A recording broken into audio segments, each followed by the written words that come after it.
It's time for this week's episode of Brandon Sports Talk, featuring in-depth interviews from those who are trending in the world of athletics. And now, here's the host of Brandon Sports Talk, Brandon Pate.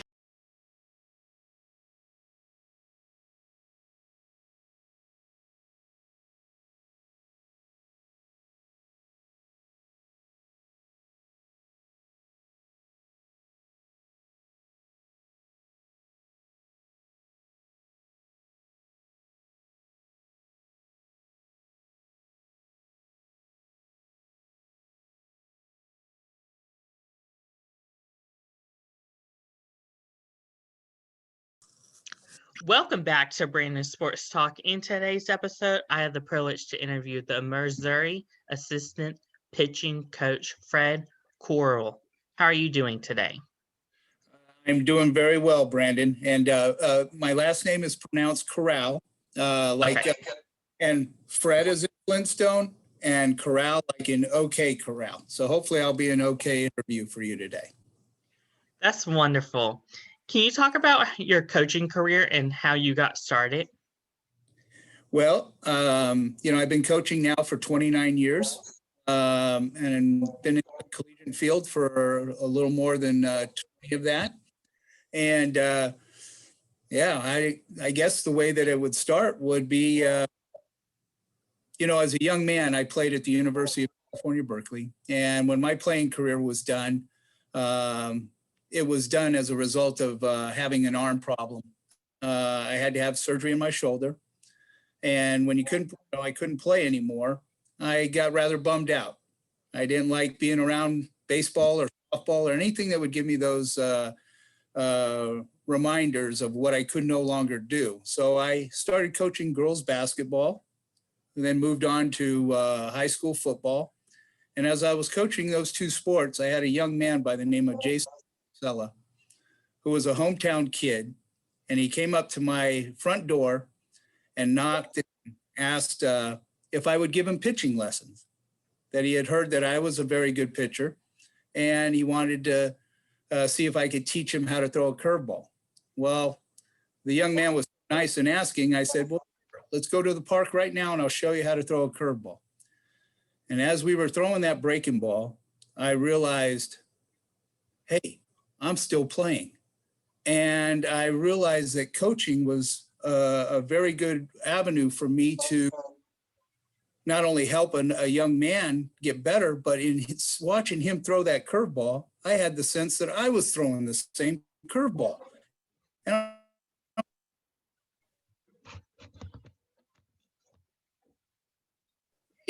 I started coaching him in high school. I went to my high school and asked my former head coach if I could start coaching.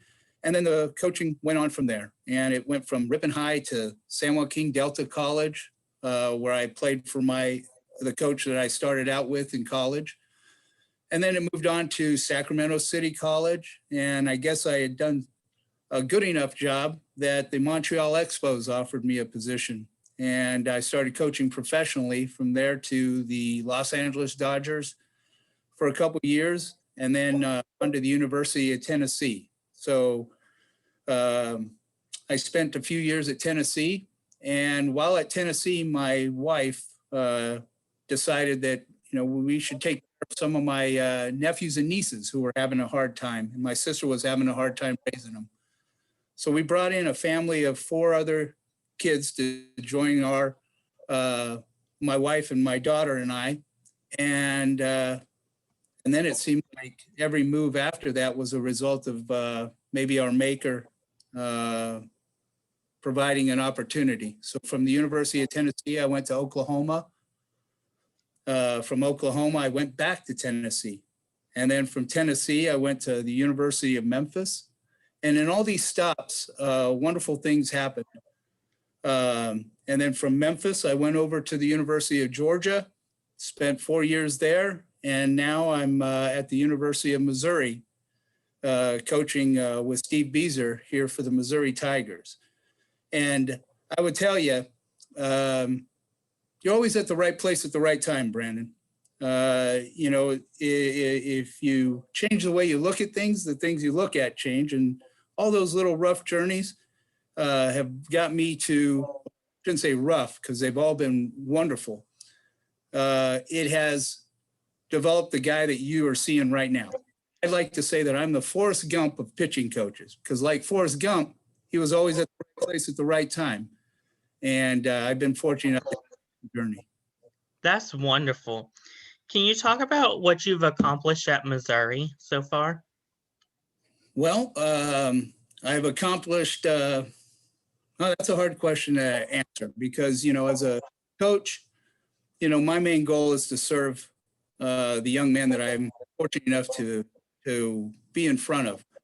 So I don't know that I accomplish a great deal, but I do see that my athletes continue to move forward and achieve their dreams. So I guess the accomplishment for me is seeing the joy of young men moving closer to their dreams.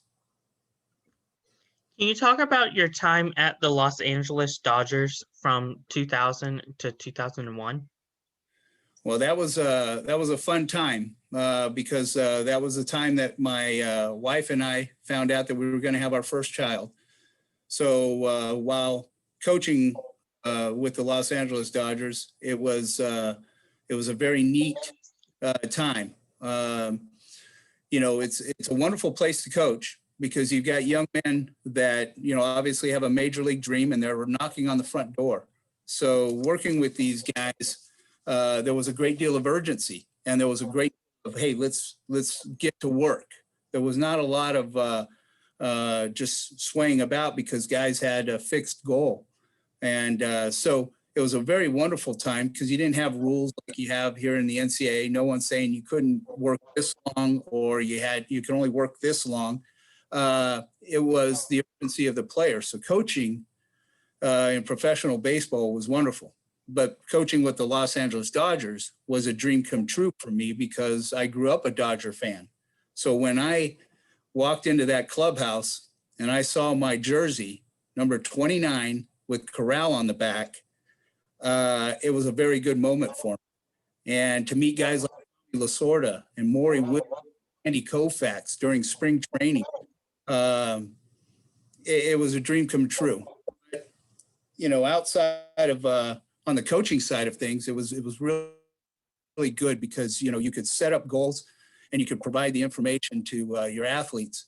And if you had the right information, they went about it. But coaching with the Dodgers was a wonderful experience. And my daughter, who's now a student at Kennesaw State, going into her junior year of college, back then in her first year, she was born a Dodger. And I think she set an unprecedented record, an unofficial record, in the fact that she attended 100 baseball games 6 days before her first birthday. So there was a lot of fun coaching with the Dodgers. That's so amazing. What was your time like at Tennesse Volunteers? Well, that was when, after leaving the Dodgers and having an opportunity to come out to the University of Tennessee, I spent my whole life basically in California. So to come to this part of the country was a wonderful experience because, faith is a very important piece of the puzzle for me. And when I stepped into Knoxville, I found a peace. I found a pace that was suitable for me. The California pace can be a little fast at times. And it was a relief back in 2002 to arrive in Knoxville and see how slow things got, how people weren't so much rush, and how you started out with the trust of an individual to having to earn one. It was a very neat time. And to coach with Rod Delmonico and Larry Simcox and Clay Green, start out my collegiate coaching, was an awesome start. And that goes back to my Forrest Gump comment. I'm always in the right place at the right time, and I met some very wonderful lifelong friends there and some very good athletes. What did you accomplish at Tennessee?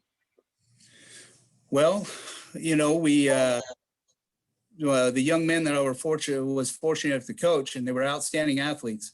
They produced some of the best pitching staffs in the conference that year, and some of the best pitching staffs in the country.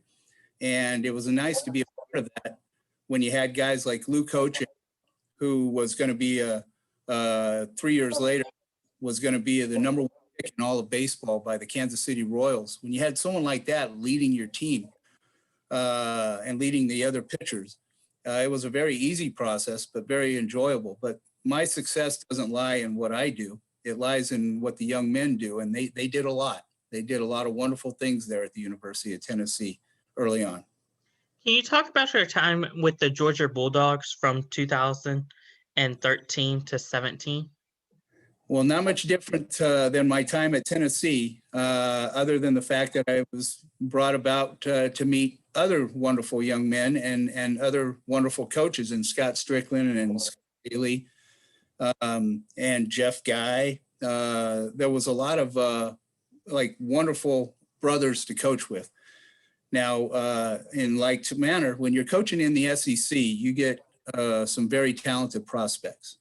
The SEC is considered arguably one of the toughest conferences in all of college baseball. And so the athlete that you get is just a step away from possibly, stepping into the professional arena. So my time was no different in the fact that, I guess if there was a difference, it was during that time, it was a rebuilding phase for the program, which was why Scott Strickland was brought in. And being part of the building phase is always awesome. Brandon, I can talk about all the places that I've been coaching wise, and I'll tell you, I've never had a experience because it's about serving our athletes and it's about helping young men achieve dreams. So, and it's really not about me. It's about these wonderful young I get to come in contact with. Can you talk about playing at Cal-Berkeley and what that was like? Well, that was a very neat time for me because one, I wasn't the brightest bulb out there. I wasn't the sharpest tool in the shed. And to attend a place like the University of California-Berkeley, which had such a high academic prestige, it was kind of a shock to a lot of people, because academically, I wasn't per se the most qualified, but athletically I was. And for me to be an athlete and to experience being at the University of California, to play with guys like Jeff Kent, who's on the Hall of Fame ballot this year, to play with Darren Lewis, to play with Todd Mayo. The list is endless with the athletes, teammates that I had at Cal. But competing at Cal was a great learning experience for me. And we had a lot of success. We got to go to the College World Series in 1988. And to experience that, it's still a blur to me when I reflect back on it. What was it like to play in the 1988 College World Series? Well, like I said, Brandon, it's kind of a blur. But I think, it was obviously you are at your goal as an athlete, for all teams, you want to make it championship level. And to get to the College World Series, you have an opportunity to win a national championship, to be the best club that year. And to be there was, for lack of a better explanation, like I said, I'm not the brightest bulb. I will say it was very tough to beat as far as experiences, to be able to go with a group of brothers and compete in Omaha for a national championship. Maybe I should have slowed things down so that I have better memories. But the elation of being in Omaha was awesome. Can you talk about the 2018 season with Missouri and how amazing that was? Well, It was a new group of guys that, I was fortunate enough to come in contact with. It was the first year that I coached under Steve Beazer. For me, is a wonderful coach and even more wonderful human being. And when you have that combination, the environment that we have here at Missouri, the urgency that these young men have, the game planning that we have as a coaching staff, the egoless environment of being here at Missouri, to see our young men pitch, and not only pitch well, but to lead the SEC in pitching, was all based on the culture that's presented here. But none of that was a result of I would say myself being here, as it was to see these young men work diligently to compete, because we haven't been in the SEC for a great deal of time. We used to compete in the Big 12. So, we've gone through our growing pains, and our guys are now under Coach Beazer. We're gaining the leadership and the guidance that is required to possibly win a championship here in the near future. That's amazing that y'all are close to a championship. What is the recruitment process like at Missouri? Well, being that we do compete in, toughest conferences, we have a lot of athletes that would like to compete in the SEC. So our recruiting process is nationwide. Being the northernmost school in the SEC, it's easier to attract northern states. But, we go all around, and, it requires a lot of phone calls. It requires a lot of interaction. But since this COVID start, recruiting, for a lack of better of a way of explaining it, recruiting has turned into an episode of Overseas Brides. You're trying to figure out if you like somebody on videotape. You're trying to figure out if what you're seeing on videotape, is it equivalent to the competition that a young man would need to see to elevate his skills to compete in the SEC. So recruiting here is no different than any other SEC school. We kind of have a little better pick of the stock, but it still requires a great deal of hard work, and especially under these times with COVID. What was the difference in recruiting, of course, at Missouri, Tennessee, and Georgia? Well, there's really not a lot outside of the area in which you can recruit. But talent is all over, for young people that are thinking that they're really, really good. We have a little test that, we say, hey, go on Google Maps and plug in your address. And as you plug in your address, the map will go down to the top of your house. And as you pan back, just continue to ask yourself a question. Who's the best player in this house? And most athletes would say, well, definitely me. The dad may argue, or the mom may argue that no, it was them. But as you continue to pan back, well, who's the best player in the state? You kind of see your talent kind of get a little bit smaller and smaller, and then regions of the country. And then when you think the places that you mentioned, Missouri, Tennessee, Georgia, we're going to recruit the whole country.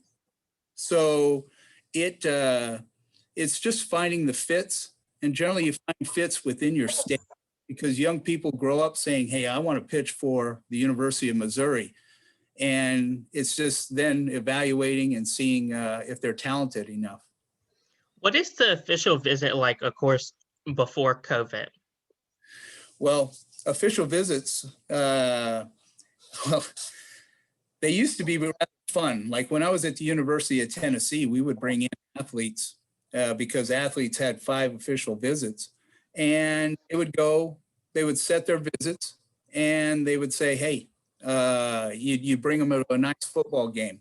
You'd give them the best experience that you could for that time frame. And at the University of Tennessee, 18 years ago, it was like that. Well, recruiting has gotten so fast.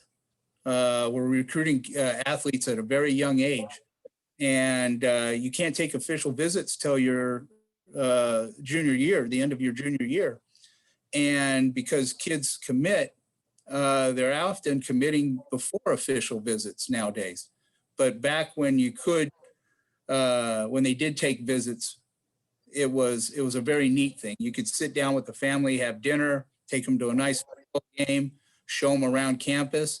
And now the NCAA doesn't even allow us to walk around with athletes on unofficial visits. So a lot of rule changes have really made campus visits a lot tougher. And especially now with COVID, where you really can't visit a campus outside of the academic tours that the university would give. Before COVID, were you all allowed to let them try on the baseball jerseys? Yeah, you can do those types of things. Yeah, you cannot take pictures and post them and do all that. But we generally have an area, and when we do show athletes the type of equipment that they would get, what our locker room looks like, what our facilities look like, and it's not unorthodox or unordinary for an athlete to say, hey, can I put on that jersey? And you go, no. These are athletes that you'd love to have. Unfortunately, though, you can't give a young man the jersey. You can't do it, but putting it on doesn't harm anything. Matter of fact, it makes us feel pretty good. That's wonderful. What advice would you give upcoming high school athletes looking to get recruited? Well, the one thing that I would say is, outside that little Google test that I mentioned, to just kind of give themselves a sense of where they are athletically, because reality can be your best friend. And for some people, being told that you can't play somewhere is just enough urgency that they need, or enough drive that they need to push their efforts to complete those goals.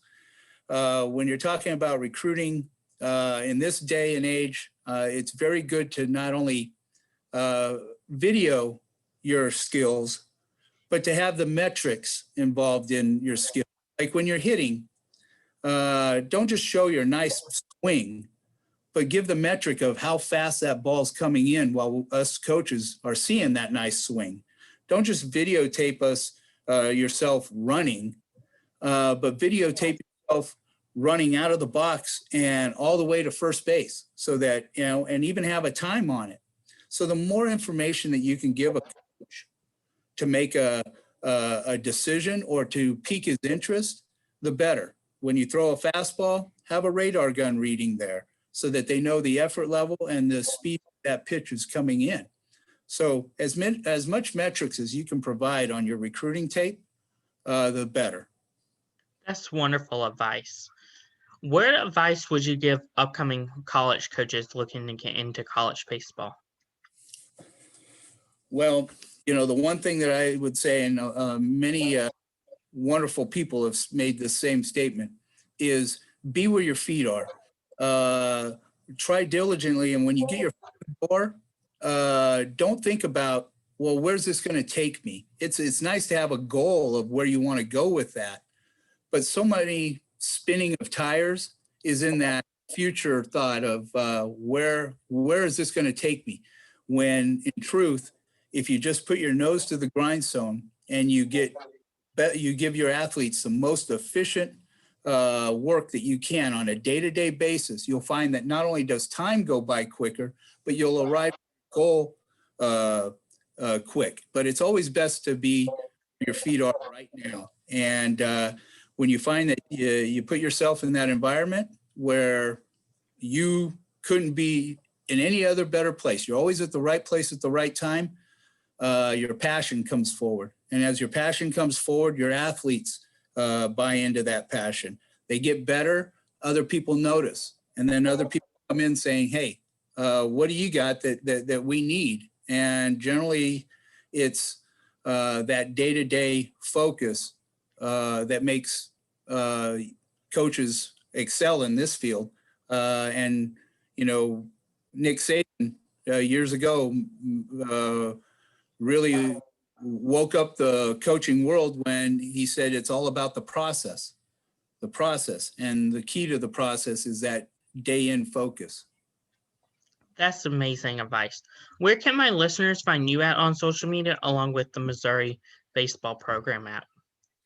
Well, I can be found on Twitter at F Corral 34, and our baseball program, to learn more about our pro baseball program, that can be found at Mizzou Baseball, both on Twitter.